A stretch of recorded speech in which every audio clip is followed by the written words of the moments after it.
اب ہم تذکرہ کرنے جا رہے ہیں فگز کا، یعنی کہ انجیر کا.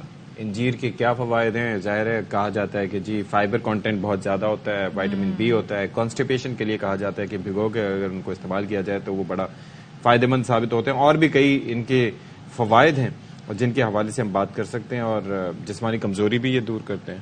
کتنے فوائد ہیں، اور اس کا ذکر تو قرآن پاک میں بھی آیا ہے. تو وہ پھل یا وہ ایسی چیزیں جن کا قرآن پاک میں ذکر ہے، اس کی افادیت اپنی جگہ ہے. تو اس کے فوائد مزید کیا ہیں، کیسے استعمال کیا جا سکتا ہے تو یہ زیادہ مفید ہوگا، اس کے لیے آج ہم نے اسٹوڈیو میں دعوت دی ہے حکیم امجد اسماعیل صاحب کو. ان سے مزید جانیں گے. السلام علیکم سر. جی السلام علیکم. تو حکیم صاحب بتائیے گا، اس کا تو ذکر بھی قرآن پاک میں آیا ہے اور بڑے فوائد بھی ہیں، تو اس کو کھانا کیسے مناسب ہے؟ بھگو کے رکھ دیں رات بھر یا ویسے ہی کھا لیں؟ کس فارم میں از بیٹر؟ جی بہت شکریہ. بڑی امپورٹنٹ یہ فروٹ بھی ہے، یہ ہرب بھی ہے، اور اس حوالے سے اس کی جو افادیت ہے وہ بہت بڑھ جاتی ہے کہ قرآن شریف میں ایک سورت اس کے نام سے، وہ سورہ 3 جو ہے وہ ہے، اس میں اللہ تعالیٰ قسم کھا رہے ہیں. اور جو اگلا جو فیز ہے قسم کھانے کے بعد، وہ اس میں بتا رہے ہیں کہ جی لقد خلقنا الانسان فی احسن تقویم، یعنی انسان کو ہم نے ایک کس لیول پہ ایک کلاسیکل قسم کا ایک اس کا جو اسٹرکچر ہے وہ بنایا اور اس کو پیدا کیا. تو کہیں ریلیشن موجود ہے، جہاں انجیر کا ذکر ہو رہا ہے، زیتون کا ذکر ہو رہا ہے، پھر اس کے پیچھے جو ہستیاں ہیں انبیاء کرام کی، ان کا ذکر ہو رہا ہے، پھر امن والے شہر کا ذکر ہو رہا ہے، تو اس کے پیچھے ہے درل. تو لیکن ہمارے یہاں طب یونانی میں اس کا بہت زبردست رول ہے، اور نبی کریم صلی اللہ علیہ وسلم کی حدیث ہے کہ یہ جنت کے پھلوں میں سے ایک پھل ہے، اس میں سے کھاؤ، اور یہ بواسیر کی پائلز کی دوا ہے، اور ساتھ ساتھ جوڑوں کے درد میں انتہائی میں مفید ہے. وہی ابھی آپ سے پہلے تذکرہ کر رہا تھا کہ ہم I am the lucky one, یا جو لوگ وہاں پر ہمارے علاقے سے تعلق رکھتے ہیں کوٹلی ستیاں وغیرہ سے یا پہاڑی علاقوں سے، وہاں پر یہ انجیر ہوتا ہے. تو میں نے اس کو فرسٹ فارم میں بھی دیکھا ہے، یعنی کہ ایز اے فروٹ. بعد میں تو ہم یہاں پر اب ڈرائیڈ ہی یوز کرتے ہیں موسٹلی، لیکن وہ فرسٹ فارم، اور وہ بھی بڑا ایک بہت زبردست اس کا ایک ٹیسٹ ہوتا ہے اس کا.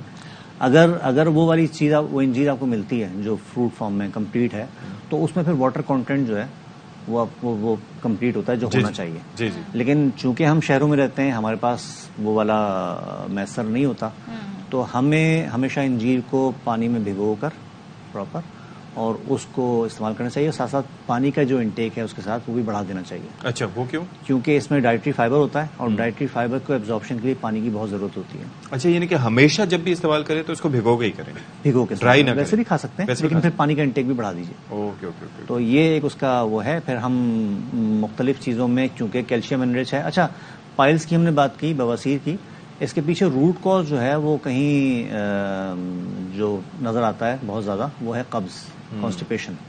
اور کانسٹیپیشن کو، قبض کو ہمارے یہاں طب یونانی میں ام الامراض کہا جاتا ہے، امراض کی ماں، جڑ.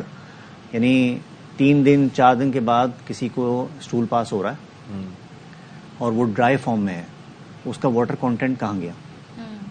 جو چیز جسم سے نکل جانی تھی اس کا واٹر کنٹینٹ ری ایبزارب ہو گیا، ہماری آنتوں کے ذریعے سے ہمارے خون میں چلا گیا، اور پھر سر سے لے کے پیر تک سیلولر لیول پہ جا کے ڈسٹرکشن کاز کرتا ہے. یعنی ہر آرگن اس سے متاثر ہو سکتا ہے. تو اسی لیے اس کو جو ہے وہ ام الامراض کے نام سے جانا جاتا ہے ہمارے یہاں. اور بڑا فوکس ہوتا ہے کیونکہ حکمہ میں آپ کو پتا ہے کہ سب سے پہلے جی پیٹ کا علاج، ہر بیماری میں جی پیٹ کی دوا دینی ہے، پیٹ صاف کرنا ہے. تو یہ ایک ہمارے یہاں ہوتا ہے فنامنا. تو اس کے پیچھے یہ لاجک ہے.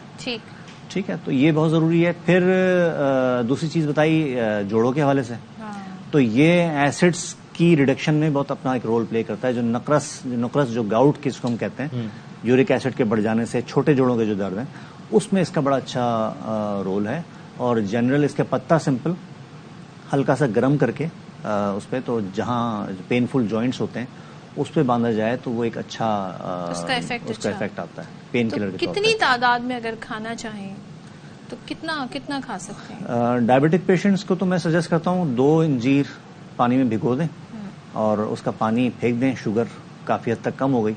اور پھر چونکہ اس میں فائبر ہوتا ہے تو یہ کافی حد تک جو اس کی وہ جو ہے ایبزارپشن گلوکوز کی، وہ کافی حد تک ریڈیوس کر دیتا ہے. اوکے.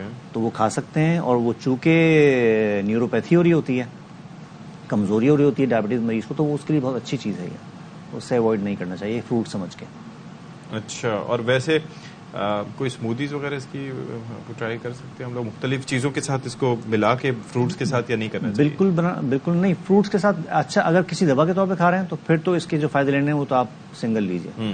اب جیسے مثال کے طور پہ سانس کے امراض میں دمے میں ہمارے یہاں اس کی ایک لوک ٹائپ کی چٹنی بنتی ہے. اچھا.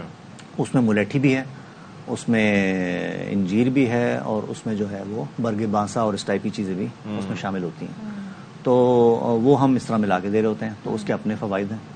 تو ایز پر نیڈ آپ اس میں تھوڑی بہت آلٹریشن جو ہے. تو جہاں اس کے اتنے فائدے ہیں تو خواتین کے تو کنسرن یہ ہوتے ہیں ہماری اسکن اچھی ہو جائے, ہمارے بال اچھے ہو جائیں, تو اس سے ریلیٹڈ بھی فوائد ہیں. اگر ہم اس کی کمپوزیشن بات کریں نا کیمیکل, تو اس میں سب سے پہلی چیز جو ہے بہت زیادہ تعداد میں وہ ہے کیلشیم دوسرے فروٹس کے مقابلے میں.